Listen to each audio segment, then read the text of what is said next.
Hi guys, welcome back to new tips and tricks, and as promised today I'm going to be looking at launching in the shore break.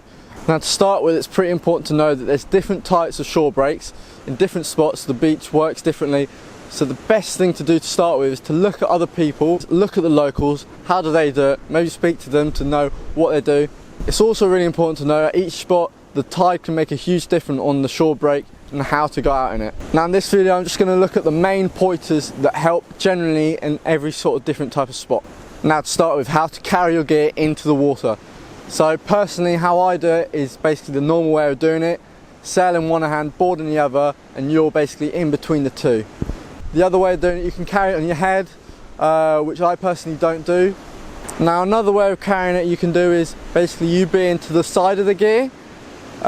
This can be easier when you put the gear in the water. It's just really easy to get the gear back up again. But I just feel it's a little bit unstable because it's on one side and you can't get it as high up.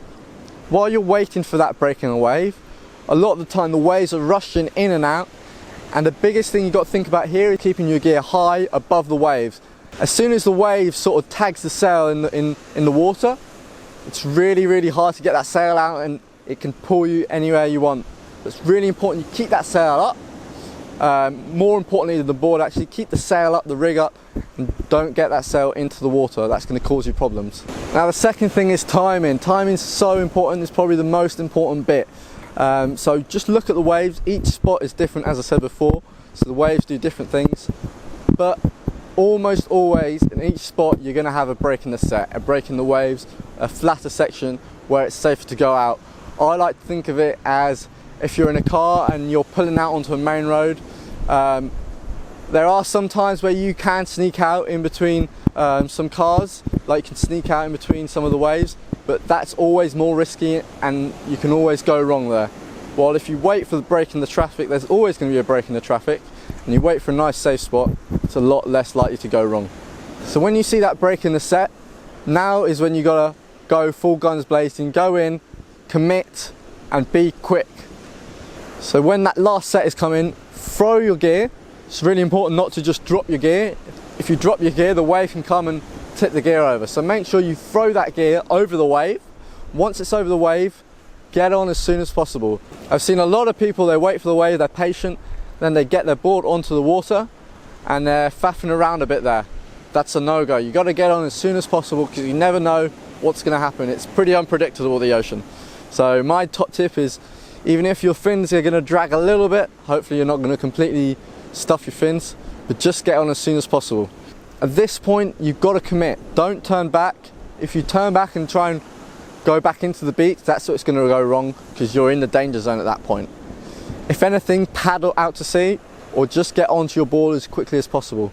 And if you see a wave coming, just push the gear into the wave, as vertical into the wave, 12 o'clock, as much as possible, and give it a good old tug, and more often than not, your gear's going to get over the wave, and hopefully you as well. Unfortunately, sometimes everyone messes up at some point. In these situations, you've got to think about yourself. You know, shore break, a lot of the time, even if it's small, it can be pretty powerful. It breaks right onto the beach. So if you end up in a bit of a sticky situation and you're trying to get your gear, just leave the gear, save yourself, get back to the beach, and then try and see if you can get your gear. Also, if you're trying to retrieve your gear from a shore break, the first thing you want to try and grab is the tip of the mast. Don't try and get the board or at the boom. Get the tip of the mast and try and get that out of the water first. Once you get that out of the water and get the wind a bit on the sail, then it makes everything else a little bit easier and you can grab all your kit. Also, mega top tip, make sure you're not in front of your gear. If you're in front of the gear and the wave comes and knocks your gear onto you, it's not going to be pretty. So if you get in a sticky situation, get away from your gear at first, take a few deep breaths, get your breath back, then think about trying to get your gear. Hopefully someone else is there to help you as well. My two main things to come out of this are patient, wait for the break in the set, and then second of all, once you see the break in the set, go for it, commit, and be as quick as possible. So that's pretty much it for launching in the shore break. I hope you enjoyed it, I hope you learned from it, and succeed in getting out and enjoying the conditions wherever you are. Next time we're going to be looking at landing, so coming in on a shore break onto the beach nice and safely.